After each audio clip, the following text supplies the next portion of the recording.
सोचिए एक ऐसी एयरलाइन जो एमिरेट्स जैसी कंपनी को ट्रेन करती है। सोचिए एक ऐसी एयरलाइन जो एशिया में पहली बार जेट इंजन फ्लाई करती है, जिसका स्लोगन था great people to fly with. लेकिन फिर वक्त का पहिया घूमता है।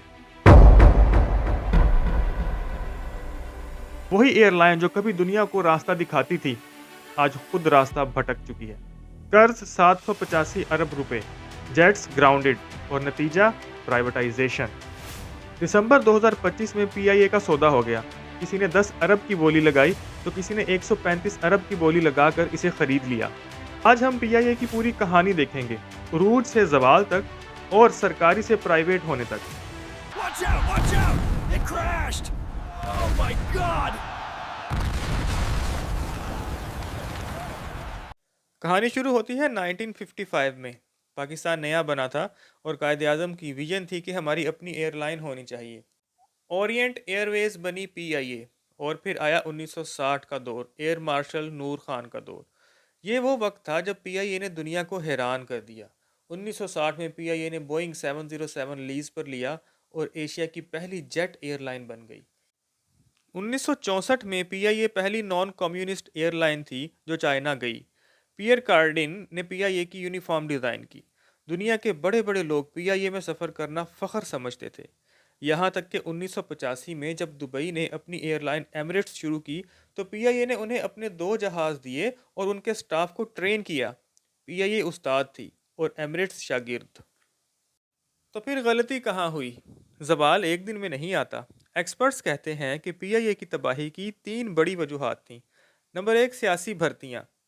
हर नई हुकूमत ने अपने वोटर्स को खुश करने के लिए पीआईए में हज़ारों लोगों को भर्ती किया। एक वक्त ऐसा आया कि पीआईए के पास फी जहाज़ 500 मुलाजमीन थे, जबकि दुनिया का स्टैंडर्ड 150 है। नंबर 2, करप्शन और मिसमैनेजमेंट। महंगे पार्ट्स खरीदना, फ्री टिकट्स बांटना और यूनियन बाजी ने इदारे को खोखला कर दिया। Number 3, European union ban. Fake degrees scandal के बाद यूरोप और अमेरिका ने पीआईए पर पाबंदी लगा दी। जो सोने की चिड़िया थी वो सफ़ेद हाथी बन चुकी थी। 2023 तक पीआईए का कर्ज 785 बिलियन तक पहुंच चुका था। हर साल हुकूमत को अवाम के टैक्स से पीआईए को जिंदा रखना पड़ रहा था। और बिलाखिर फैसला हुआ बेच दो। लेकिन ये आसान नहीं था। 2024 में पहली कोशिश हुई। सिर्फ एक बिडर आया, ब्लू वर्ल्ड सिटी। उन्होंने सिर्फ 10 अरब की बोली लगाई, जो हुकूमत ने मुस्तरद कर दी। मजाक उड़ाया गया। लेकिन दिसंबर 2025 में कहानी बदल गई। इस बार मुकाबला सख्त था। 3 बड़े ग्रुप्स मैदान में आए, लकी सीमेंट, एयर ब्लू और आरिफ हबीब। लाइव टीवी पर बोली लगाई गई। लकी सीमेंट ने कहा 134 अरब, लेकिन आरिफ हबीब कॉरपोरेशन ने 135 अरब यानी 135 बिलियन रुपीस की बोली लगाकर पीआईए का 75% हिस्सा खरीद लिया। यह पाकिस्तान की तारीख की सबसे बड़ी प्राइवेटाइजेशन मानी जा रही है। इसमें एक शर्त भी है और वो ये है कि नए ओनर्स 1 साल तक किसी मुलाजिम को नहीं निकालेंगे और 92% पैसा वापस पीआईए की बेहतरी पर लगाया जाएगा। पाकिस्तान की जीत हुई है और पाकिस्तान की जीत हुई अल्हम्दुलिल्लाह। ये जो प्राइवेटाइजेशन की सक्सेस है, ये आई थिंक पाकिस्तान में और मजीद इन्वेस्टमेंट को जो है फ़रोग देगी। और दोस्तों, पीआईए अब सरकारी कंपनी नहीं रही। कुछ लोग खुश हैं कि अब टैक्स पेयर का पैसा बचेगा और तरक्की होगी, और कुछ लोग गमज़दा हैं कि एक कौमी असासा बिक गया।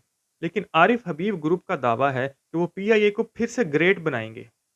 क्या पीआईए फिर से वैसे उड़ पाएगी जैसे 1960 में उड़ती थी, या फिर ये महज एक बिजनेस डील बनकर रह जाएगी? ये तो वक्त ही बताएगा। लेकिन एक बात तय है, पाकिस्तान की एविएशन की तारीख का एक बड़ा बाब बंद हुआ और दूसरा शुरू हुआ। अपनी राय कमेंट्स में लाजमी दें। अगली वीडियो तक अल्लाह हाफिज़।